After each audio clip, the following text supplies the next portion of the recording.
Shalom teman-teman, jumpa lagi dengan Miss Sinta dalam program Pemurita. Tidak terasa ya, sudah 1 bulan lebih kita memasuki tahun yang baru.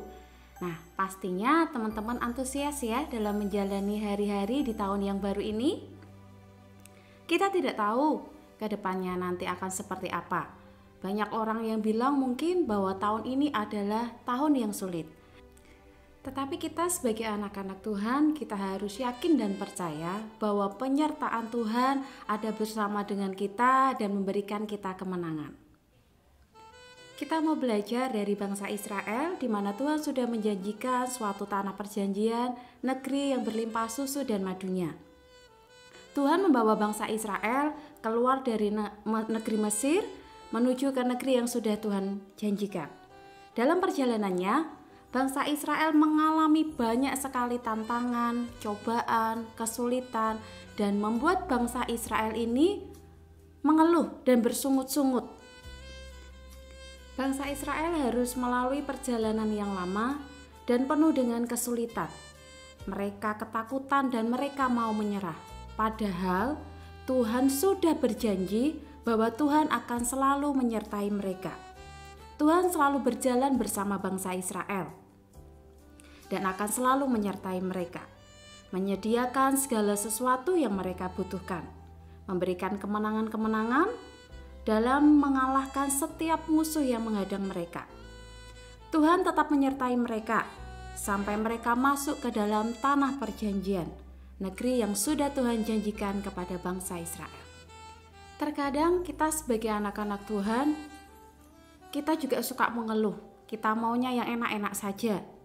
Tetapi saat kita diperhadapkan oleh sesuatu tantangan, kita mengeluh dan kita selalu berkata, Tuhan itu tidak adil, Tuhan itu tidak baik sama aku, Tuhan tidak sayang sama aku. Padahal Tuhan tidak pernah meninggalkan kita sendiri. Dia adalah Immanuel, Allah yang selalu beserta kita. Dan ingat dalam Alkitab bahwa ada ayat yang mengatakan bahwa aku sekali-kali tidak akan meninggalkan engkau dan aku sekali-kali tidak akan membiarkan engkau. Jadi teman-teman, jangan pernah merasa sendiri. Tuhan ada beserta dengan kita di setiap jalan kehidupan kita. Nah, apa sih yang harus kita lakukan saat berjalan bersama dengan Tuhan? Yang pertama adalah perkatakan kata-kata yang positif dan membangun. Di dalam Alkitab, di ayat Bilangan pasal 14 ayat 9 dikatakan bahwa hanya janganlah memberontak kepada Tuhan dan janganlah takut kepada bangsa negeri itu, sebab mereka akan kita telan habis. Yang melindungi mereka sudah meninggalkan mereka, sedang Tuhan menyertai kita. Janganlah takut kepada mereka. Nah, saat kita menghadapi suatu masalah, jangan pernah kita memandang besar kecilnya masalah tersebut. Karena kita harus yakin bahwa Tuhan kita lebih besar daripada masalah kita. Dan ingatlah satu hal, bahwa Tuhan tidak akan pernah memberikan pencobaan-pencobaan melebihi batas kemampuan kita. Nah, jangan pula saat kita mengalami suatu masalah, kemudian kita menyerah, terus kita mengutuki diri kita. Aku bodoh, aku gak bisa. Aku ini gak ada apa-apanya. Tidak, tetapi perkatakanlah hal yang baik untuk memotivasi diri kita sendiri. Karena kata-kata yang positif akan membantu kita dalam kita menjalani hari-hari kita, dalam kita menyelesaikan masalah kita. Perkatakanlah kata-kata yang positif, karena ingat, mulut kita ini adalah penuh dengan kuasa. Apa yang kita perkatakan itulah yang akan menjadi doa untuk kita. Jadi kita harus yakin bahwa kita bisa. Tuhan memampukan kita, Tuhan memberikan kemampuan bagi kita untuk kita menjadi pemenang. Yang kedua, melibatkan Tuhan dalam setiap perencanaan kita. Saat kita membuat suatu rencana, baik itu rencana jangka pendek ataupun untuk rencana masa depan kita, berdoalah terlebih dahulu. Tanya sama Tuhan, apakah itu seturut yang Tuhan mau? Yang Tuhan mau kita lakukan atau bukan. Mungkin menurut rencana kita itu baik, tapi belum tentu menurut Tuhan itu baik.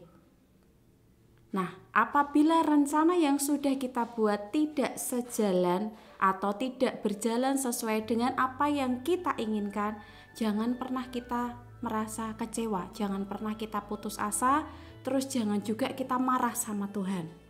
Karena Tuhan pasti punya rencana yang lebih baik dan lebih indah dibandingkan dengan rencana kita. Sebab rencana Tuhan bukan rencana kita. Kita tidak tahu, mungkin Tuhan akan memberikan sesuatu yang luar biasa, yang pastinya semuanya itu baik untuk kita. Kemudian yang ketiga, memeriksa kembali hati kita. Berjalan bersama Tuhan berarti kita harus menyelaraskan hati kita dengan hati Tuhan. Kita harus mau dibentuk, meninggalkan kebiasaan-kebiasaan buruk kita, melepaskan pengampunan buat orang-orang yang pernah menyakiti kita. Nah, teman-teman, memasuki tahun yang baru ini, yuk kita membangun hidup kita, meninggalkan masa lalu kita yang mungkin menyakitkan.